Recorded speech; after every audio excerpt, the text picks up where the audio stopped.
guys, welcome to today's lecture, Grandmaster's Choice. In today's lecture I am going to discuss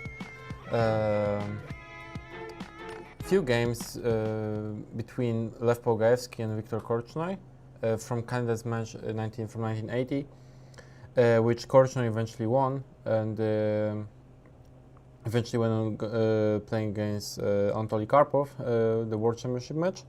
It was semi-final, this one. Then after this one, he qualified to play against Hübner, and he beat Hübner as well, and he didn't play Karpov.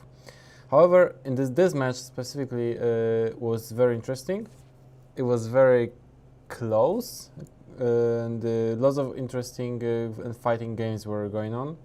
Apart from there was lots of drama around this match going on, but this is on the different story completely. However, chess-wise, it was, I mean, basically two fighters, right? And both going for the win, since with number one with both colors. So, and here they had a very interesting duel in Queen's Indian defense, and I will start with showing the first game, then second game, and then finally the third one. That they played in specific line, and line I'm talking about is knight, let's say knight f3, knight f6. It can happen also with d4, d4, short castle. There's also modern theory is quite extensive here as well. Basically, there are three popular moves here. There is knight c3, which is I think mostly played. Rook e1 is also very common. And finally, the most interesting one, however also risky, is d5. And at the time, it was pretty much nearly an innovation. Not really an innovation, but basically, it takes d5. It was quite rare, that's for sure. And the move that has been always played here was move knight to d4. And this will happen in their first game that happened in this match, and I'm pretty sure that Korchnoi was a little bit surprised with this move. I don't know, but from the reaction that he chose in the first game that they played, was pretty I don't know, I would say imprecise, because here he played move knight c6, and this is the first game we are talking about that they played in this line. C takes d5, knight takes d4, queen takes d4, and in this position, basically, according to even to modern theory, the most popular move right now is c5, is by far the most popular move. However, it leads to, in my opinion at least, better position for white because of the pawn structure, and this bishop on b7 is kind of misplaced. Will be. I mean, it's not too easy to develop it, and it would be better, let's say, on the other diagonal, let's say on d7, for instance, where it supports at least b5. And right now the queen can simply come back, d6, a4, and this is what happened in this match, in this game, and we'll discuss in a moment why it was slightly better, and eventually Polugaevsky went winning the game. However, in this position, there is additional possibility, which is bishop c5, and at the time, I mean, no one played it, obviously. And so far, according to what I checked, according to the database, there will be only one game being played like that. And I tried to find something here for white, and maybe white has some small edge, but objectively black is doing quite well. For instance, if queen d3, a5, knight c3, rook e8. And the idea of bishop a6, improving this bishop, and maybe playing sometimes knight g4, knight e5 could be possible, depending, of course, on what white is doing. Also queen e7, maybe d6, knight d7 sometimes, maybe also playing through c6. There's a number of possible scenarios of what can happen, and what kind of, depending on what kind of plan black chooses and what white does. In general, it feels to me that position should be around equal, but definitely position is playable. So this was the best thing what Korchnoi could do. However, he played move c5, and this is after queen d3 and d6, let's say a4. This position is similar to Benoni, because of the white pawn on d5 and the black pawn's d6, c5. And however, it is somewhat different, because normally in Benoni, bishop is already on g7. Here, bishop is on e7, right? So it is to white's advantage that bishop is on e7, because on e7 it's not so active. On this diagonal, it's perfectly offers lots of tactical possibilities. However, on e7 needs to be still improved. Let's say if knight d7, bishop f6, for instance. So black needs to spend some time to improve this bishop, which anyway may not be easy, because if white plays bishop f4, pawn on d6 will be pretty much always under, let's say, attack of this bishop on f4. So in this position, Korchnoi played a6, and right now possibly the best move was bishop f4, kind of like my thinking, trying to decide where this knight goes from b1. Decide on it later, let's say maybe knight d2, maybe knight c3, maybe knight a3, and bishop on f4 very likely is the best place for this bishop. And but instead, Polugaevsky played move knight a3, which is also a move I like, because knight heads to c4 at some point, obviously. However, it's looks a little bit strange to me, at least. I'll play probably bishop f4. After knight a3, b5 happened, and this is sort of the problem with knight a3. Not really a problem, but like a little, if you play bishop f4, this wouldn't be. This would unlikely would be a problem right now, because then we can, even if we can take it, we can easily outdevelop our knight to d2, where it's better placed than a3. So I don't know, but possibly it doesn't really matter. Just kind of like what I was thinking. If bishop f4 happened before, not sure whether this is correct. Also, b takes a4 was pretty much possible, or maybe some other move like queen b6, because or maybe c4 even. C4 also was possible. Because what I don't like about b4 is that it weakens c4 square, and actually white knight went to a3, just went to c4, so it sort of helps white. But it's therefore I would consider something else. But Korchnoi is such strong grandmaster as Korchnoi, for sure had his reasons why he played b4 here. a5, e4, bishop a6, queen c2, and we got to, let's say, typical position for Benoni. Again, with the difference, bishop is on e7, which is definitely in white's favor. Also, knight is already on c4, which causes the entire queen side to be sort of blocked. And in general, it feels like white has good chances here to win this. And this is why actually I want to make a point here. Very often when players are surprised, they choose suboptimal lines or paths, and eventually, eventually person who managed to surprise the opponent has can get some edge, or at least can hope for some edge. That's why opening preparation is a lot about surprising our opponent and creating practical problems, because I'm pretty sure in this position, not sure, I'm pretty sure that the 5 move Korchnoi analyzed, but I'm pretty sure that here in this position, all of this was, maybe he knew this, but he wasn't entirely sure, or he didn't remember. So it already gives some room for error for our opponent. So after queen d3, d6, a4, a3, knight a3, all of those moves, here white is simply slightly better.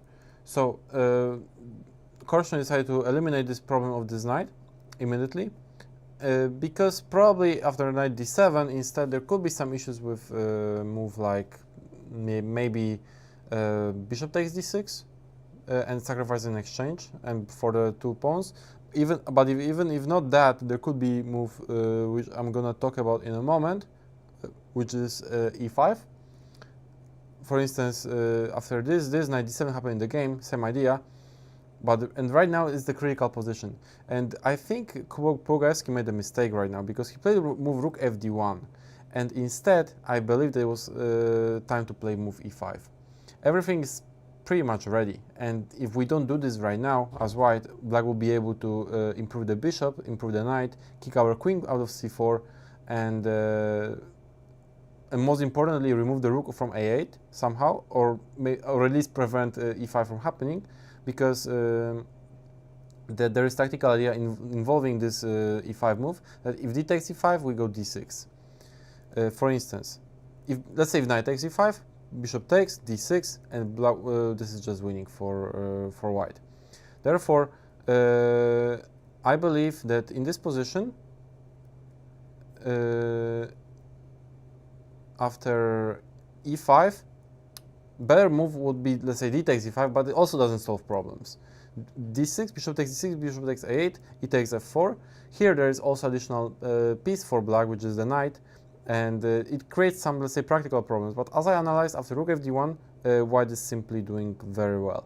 And for instance, example line, queen f6, bishop b7, just protecting the bishop, knight b6, queen b5, hitting the pawn on a5 and knight on b6, bishop e5, takes, bishop takes b2, rook b1, bishop d4, and in this position it's very important to take on d4, eliminate this bishop, because f takes g3 otherwise would be pretty dangerous.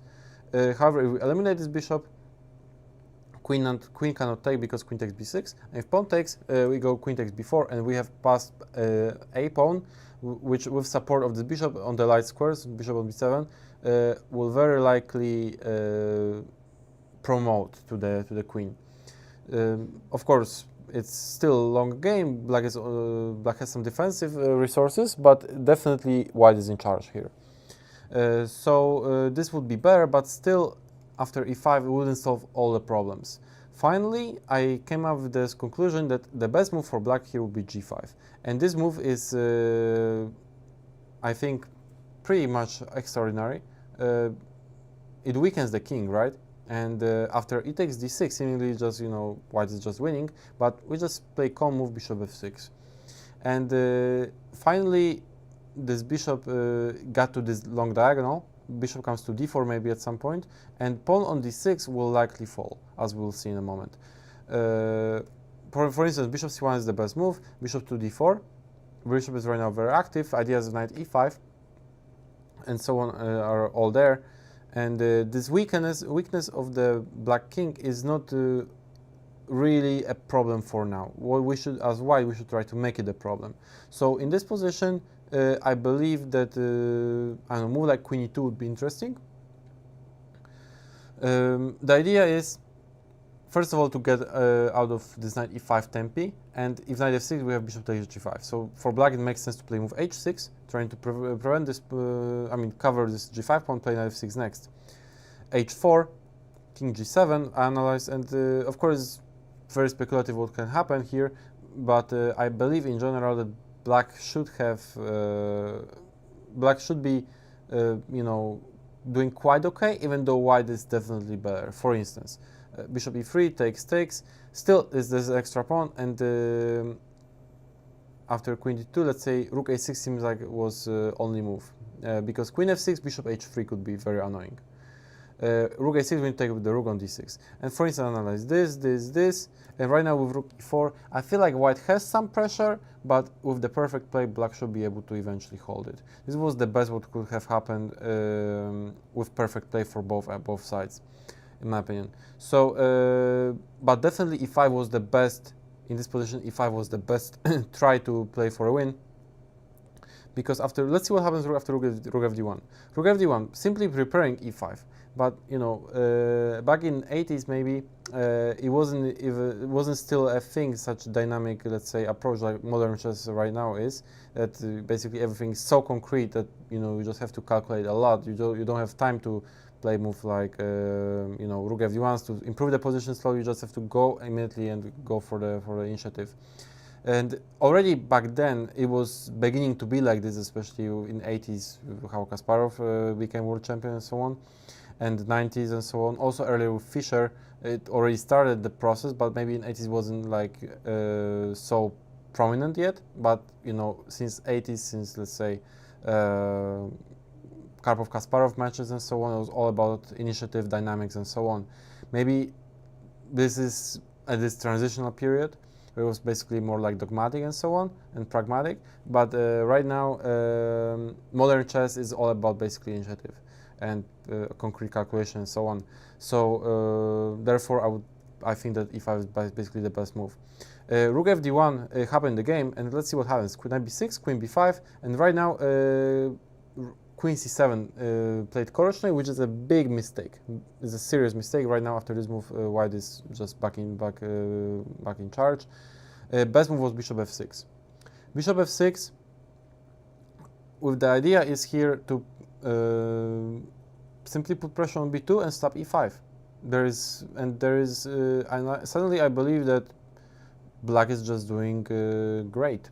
Simply, black is just doing great right now, and I'm not sure whether white has here any advantage. For instance, the problem is after e5, right now again g5. Maybe this is an only move, obviously, but it simply works. You know, it's all about calculation and you know, where something works, doesn't work, or doesn't work. Here it simply works. So takes, for instance, and it seems like this pawn on f6 is very dangerous, right? Because black cannot take on f6 because queen takes b6. But on the other hand, there is no way to make good use of it. For instance, if black goes knight d7, pawn f6 will simply fall. So if g4, we can just play rook b8, I was thinking, and if g5, just queen d7. And basically, if we trade the queens, knight comes to e5, also there's ideas of h6 always, black would be simply better here. So I am not entirely convinced whether here already after bishop f6, white has any advantage. Maybe it's just better, a little bit better for black. That would be my very careful, let's say, kind of like, not suggestion, like, I don't know how to put it, kind of think, I would just think that while black position maybe is not better, it's a little bit easier to play if e5, g5 works, and it does work. So in this position, after queen c7, this was a big mistake, and again, right now e5 simply works. It just dynamically, it just works. However, Polugaevsky didn't do it again. Polugaevsky played bishop h3.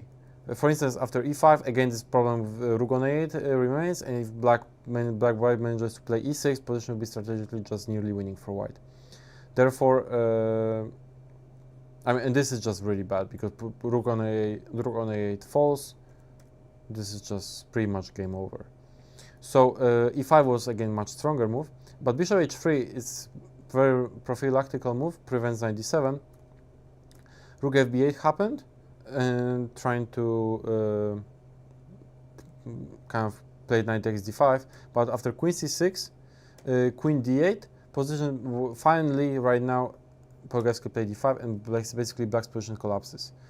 In order not to kind of be talk about this game too much, because we have 3 games to cover today on this topic, I just want to show the game and see basically the critical moment of what could have happened here.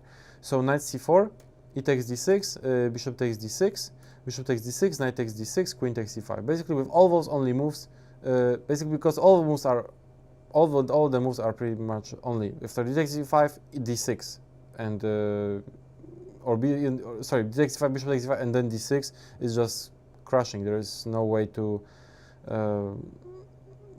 don't know, to do anything here with black. So basically only chance for black would be try to hold on d6 square, but after simply this, white wins the pawn. b3, trying to get b4 square for the rook, so good practical attempt, but after rook d4, rook b7, it's important to this bishop is on h3 because it covers c8 square always, so rook c8 wasn't possible. Rook b7 had to be played, rook c1, h6, queen c3, rook b8, queen e3. White is simply much better, white has huge advantage, it's just extra pawn, and black doesn't have enough compensation. Knight on d6 is a good defensive piece, but it doesn't by any means offer enough compensation for the lack of the pawn.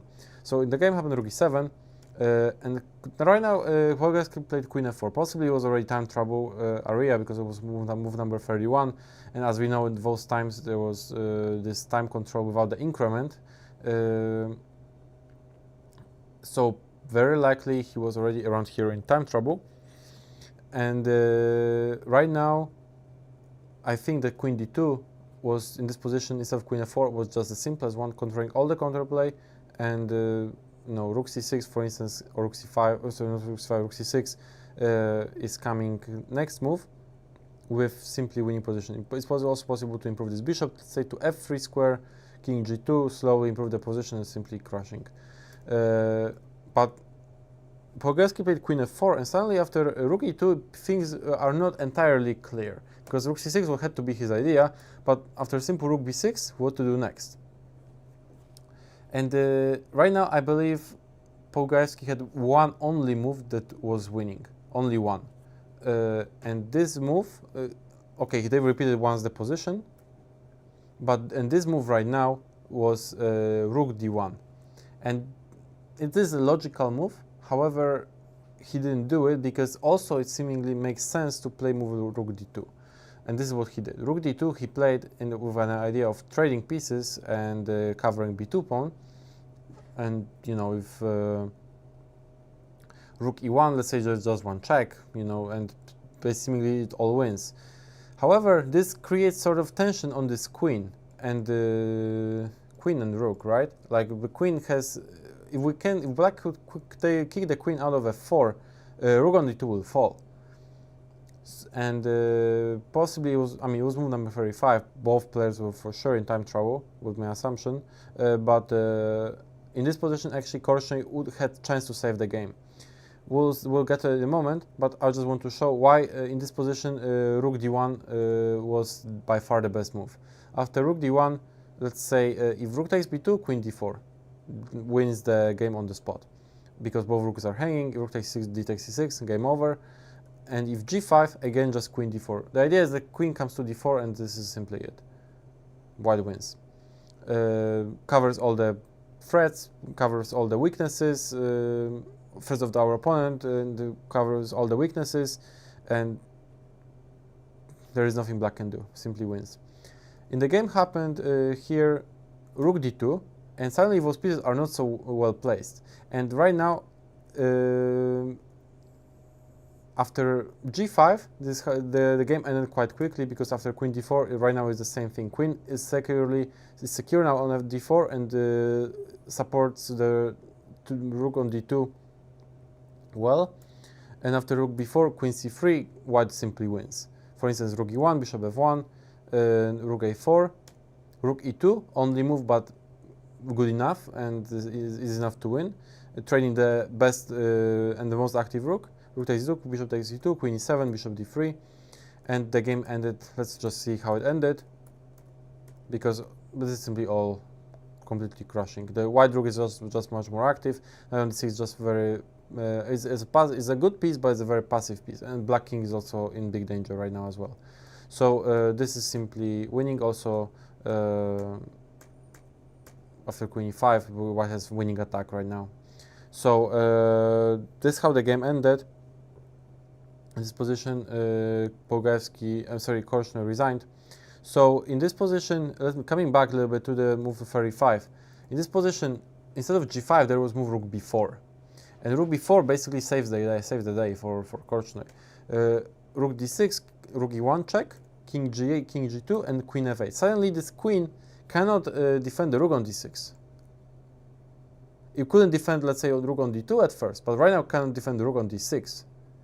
Like, it's pretty unique, but like in this position, simply black wins the rook on d6, unless white tries to queen takes b4. But queen takes b4 involves a queen sacrifice, which complicates the position a lot. After rook c6, queen e7, who knows what's going on? Black can easily also take over if white makes some mistakes. For instance, I analyze bishop g4 a little bit, rook e1, queen e1, queen takes d2, and pawn b2 falls. Pawn d-pawn is sort of also stopped likely. Of course, position is completely unclear. I believe that with best play, the game should end in a draw. And for instance, d6, f5 analyzed, you can take because queen d5, bishop f3, just king h7. Still on b2 is hanging all the time. Possibly it's just a draw somehow, but you know, it would have had the game would just turn around completely as basically in this position. After rook d1, this is simply winning for Polugaevsky, right? So this is the first game I want to talk about. And this is how basically after this g5 move here, g5, rook queen d4 and so on, this is how Polugaevsky won and so on. So in the same game, in the next game, I mean, between Korchnoi and Polugaevsky, the same line happened. Basically, I believe that Polugaevsky's team and his seconds came up to the conclusion that this is a very good line. So after knight d4 in this position, they repeated, but Korchnoi and his team very likely prepared an improvement, and the improvement was bishop c6. This is pretty much in style of Korchnoi, because move bishop c6 just tries to hold on to an extra pawn that was sacrificed, and tries to prove that there is not enough compensation for white. And Korchnoi loved grabbing pawns. So this is very interesting and legit line. And even lately, by some reason, this move hasn't been quite popular, but I believe that it offers quite good chances for black.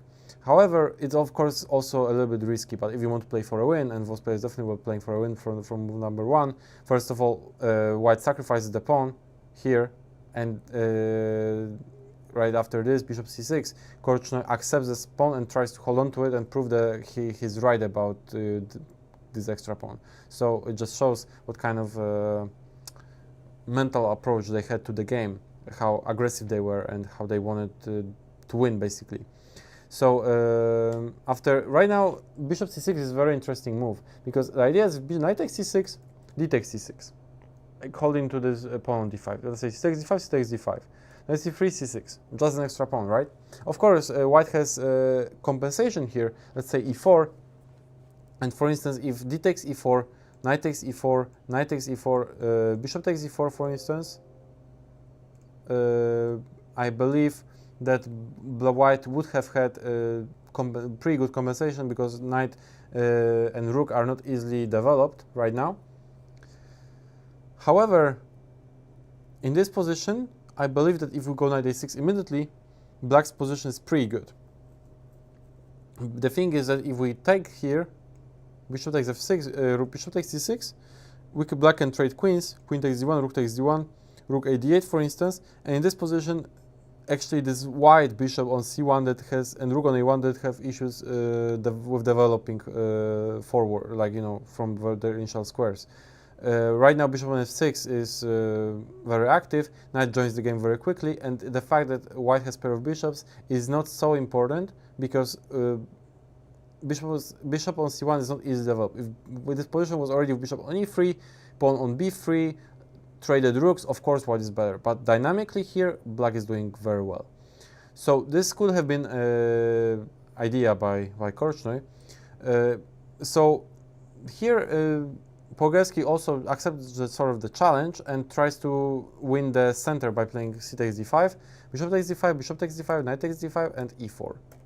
Alternative would have been knight f5, I was thinking. But after knight f6, for instance, I feel like black is doing well, because knight c3, knight c6, bishop g5, it's also seemingly all natural moves, but after very solid knight e8, I don't see any problems here for black. For instance, after knight takes e7, knight takes e7, knight d5, f6. And if knight takes e7, queen takes e7 loses. Queen takes e7 loses, obviously, because queen d5. But very important move, queen h8. And right now, both bishop and knight are hanging, and as white cannot defend both. So very likely this is the best move. And after knight d5, let's say c6, position is around equal. For instance, knight takes f6, queen takes f6. Position is just around equal, and there is no reason why black would be worse or white would be better. So equal material, very likely next move d5. If queen d7, queen b2, queen 6, queen e2, or pawns are being traded, pretty much equal position. So if e4 here, this is what happened in the game. Knight b4, knight c3, And we're not gonna cover, by the way, entire game because the game was nearly 100 moves, but we'll discuss it until up to a point where it was clear that Korchnoi had good chances to win the game because he won this game. So knight c3, knight f6, bishop f6, knight f5, and right now rook e8. And this is the critical position, I believe, because it feels to me personally that white still has some compensation. White still has some compensation. It's not like that this is just extra pawn, and for black and white has no compensation. Definitely white has some compensation, but the thing is that with initiative you have to be very accurate and precise of what you are doing. If you go if you make a mistake once or twice, suddenly the entire initiative can evaporate. You will just find yourself in a position pawn down. And this is one of those examples. And this is sort of very often what Korchnoi was attempting to do. Just grab the pawn, prove that he was right about keeping it, prove no compensation, and just win the game like that. So in the game happened f4, but in my opinion the best move here was a3. And the idea is that we want to chase this knight away from b4, mostly, and because knight on b4 does, even though it's a little bit artificial, doesn't do quite much there, it does really one important function, which is covering d5 square. And very important for white is to actually place our knight on d5. For instance, after knight c6, knight d5 would be very unpleasant for black. For instance, rook takes d4, queen, rook b1, for instance, d6, queen f3, rook e6, b4 analyzed, and all white pieces are perfectly placed. And even though black is two pawns up, those pieces on the queen side, especially with connection with knight on c6, they are not really doing much, and they're actually object of the attack. Let's say b5 may be coming, on this diagonal, also some problems. Knight f6 could be possible at some point. Definitely white is just much better. However, bishop c3 would be better move, trying to simplify the position and eliminate this knight. However, again, this bishop has, if black bishop takes on c3, this weakens the king, and suddenly there is bishop h6 possible. So it's also not entirely trivial what's going on. If, let's say, of course, if g takes h6, queen g4 is very strong. Queen g5, knight h6 just wins the queen, otherwise just mate. So g6, knight e3, and again, if rook takes d4, knight d5, again knight comes to d5, queen f3 is coming. And again, I believe that white has very strong compensation for this pawn. So this was what I believe Polugaevsky had to do. Even this line basically is very greedy and critical, what Korchnoi played to try to grab this pawn and prove that he is right. However, it is very dangerous. And I think that Polugaevsky with best play after a3, he had chances to get really good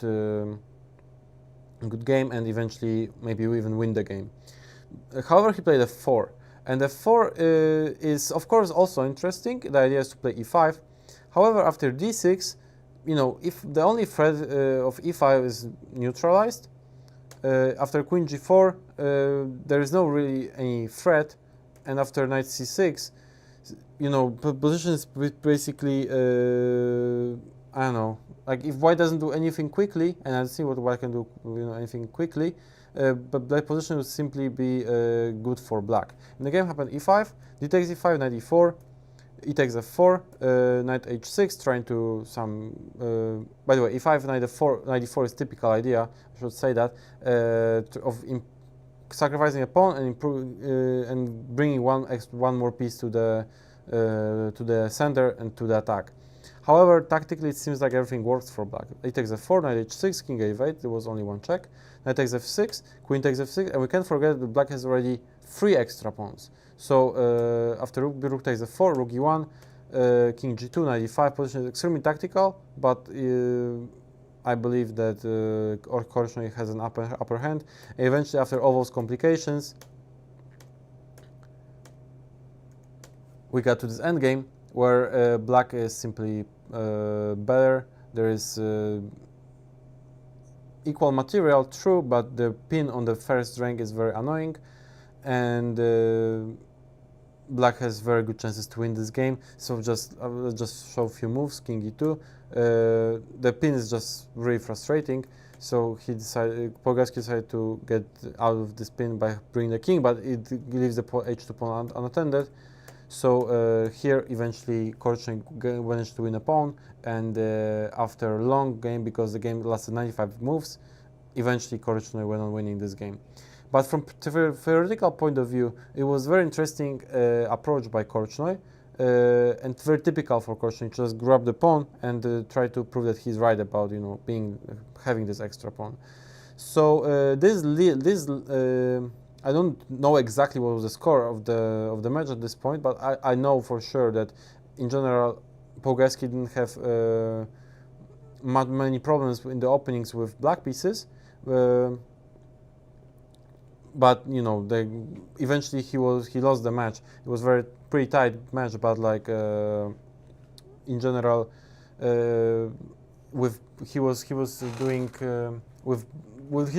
never had any problems with black, but with white he managed to lose some games. But also he didn't know that he didn't lose any games, but like in general he didn't have much problems.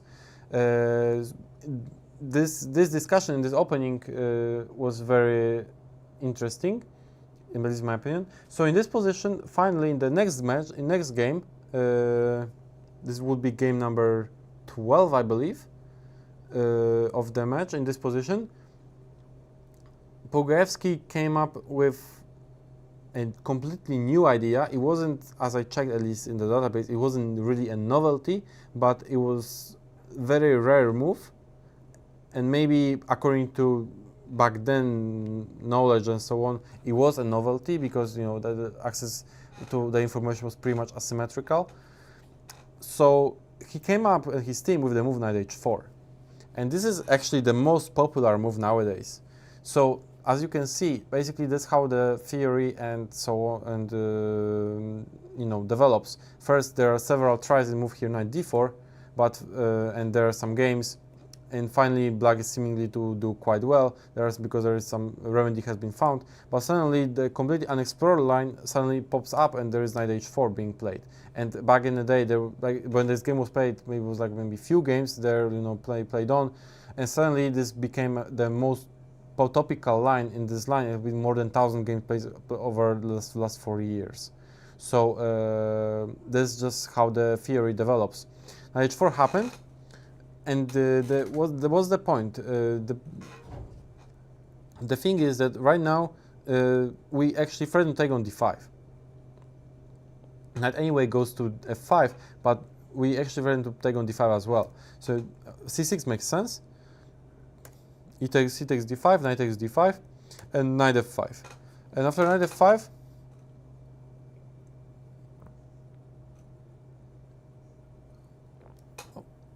pretty much black has some choice, but in general, because as the main move, the best one is considered to be move knight c7. Knight c7 is by far the most popular move, and the modern theory focuses on this move: e4, d5, knight c3, bishop f6. For instance, also knight a6 is possible, but I really like. I think bishop f6 is a little bit more accurate. It is the most popular one. This is the modern theory. Also, there is move knight f6, but they are less popular, and in general, it's considered that white is doing well there. However, in this position, Korchnoi was for sure surprised, especially there have been so little gains. Very likely it was pretty much a novelty, novel idea at least. And Korchnoi made immediately a big mistake. He played move bishop c5. Bishop c5. And this is a big mistake because right now white can play e4, and let's say a knight d7. If knight f6 here, white can play simply e5, knight e8, and if knight d5, again similar idea as we discussed earlier in the previous game, bishop h6. If gh6, queen g4. This is typical tactical motive here. g6, bishop takes f8. This is simply winning for white. Let's say knight d6, rook e1, knight c3. I mean, exchange up, 42 pawns, true, but very likely those pawns are going to be doubled. Also, all the dark squares around black king are weak. Basically, it's very, very bad position for black. So knight e5 doesn't work, and knight e8 is very passive, so I can just play knight c3, and bishop c8, trying to play d5, but we can just play knight d6, even also there's moves like queen g4, queen h5, all of them are leading to great position for white. Knight d6 is one of the simplest ones, because it just puts the, after trades on d6, pawn on d6 will be restricting black's further development of pieces, and white is doing just great. So knight f6 is not so great also. It makes sense to play knight d7, this is what Korchnoi played. And of course, if the knights would be traded, let's say also if knight d6, for instance, there could be maybe takes, and maybe knight c8, trying to kick this queen away, play d5, trying to, let's say, hold on to somehow like that. However, there is one small detail that possibly Korchnoi missed, and this detail is knight takes g7. This is right now, but white is just much better. White is just crushing, simply. After king g7 b4, this is the entire point. After bishop takes b4, queen d4, f6, queen takes b4, and yes, white is pawn down. Black has extra pawn.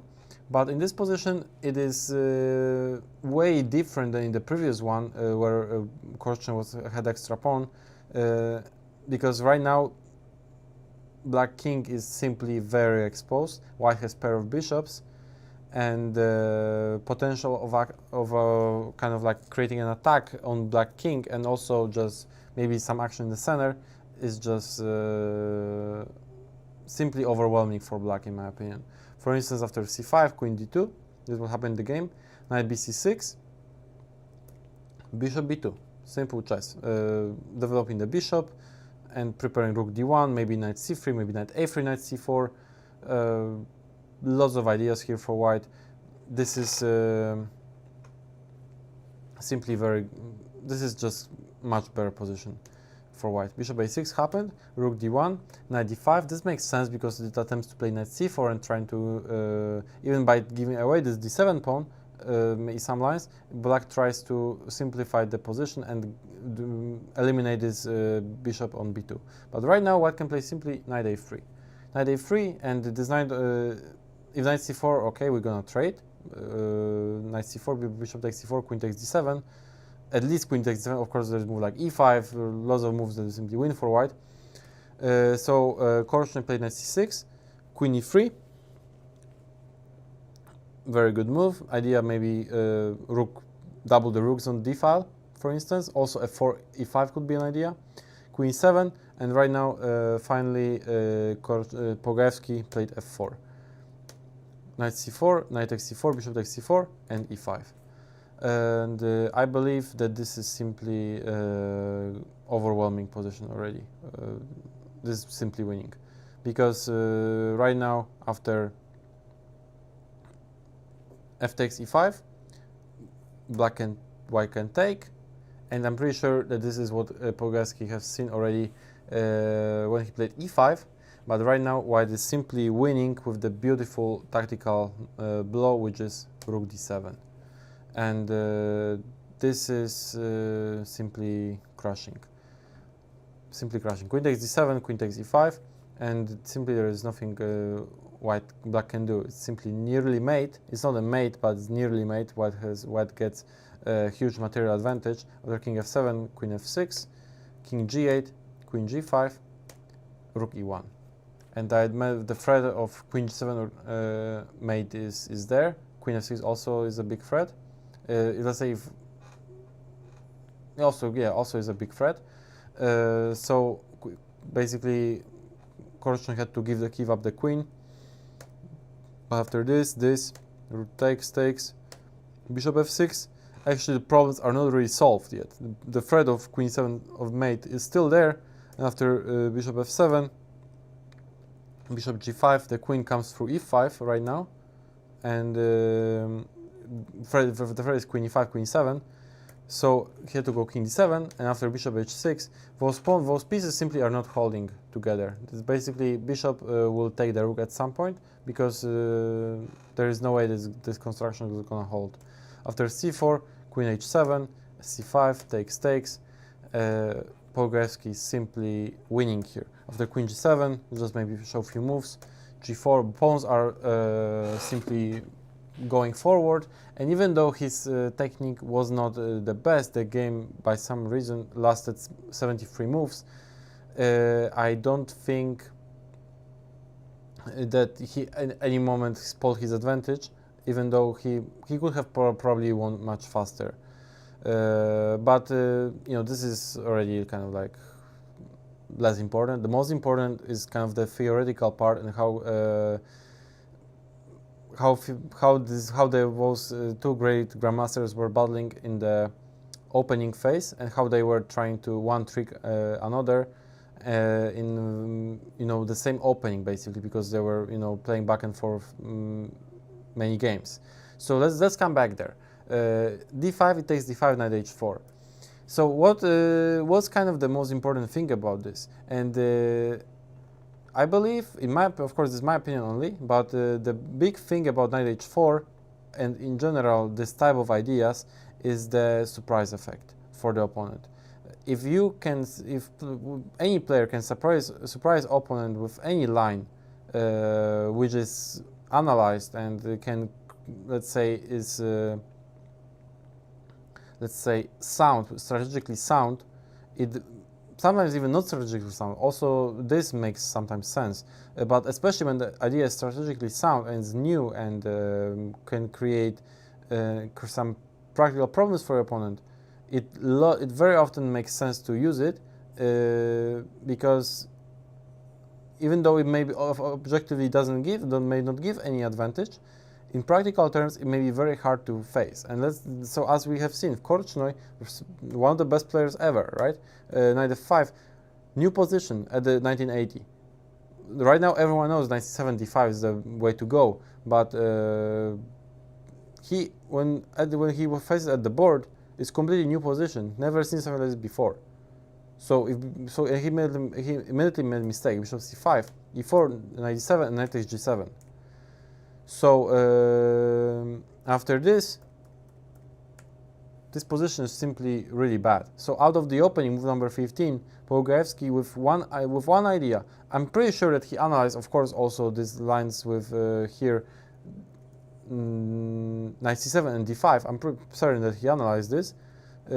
However, we may not even get a chance to actually play what we really planned, because our opponent can make a mistake much earlier and we will be able to capitalize on this immediately. And this is what happened exactly in this game.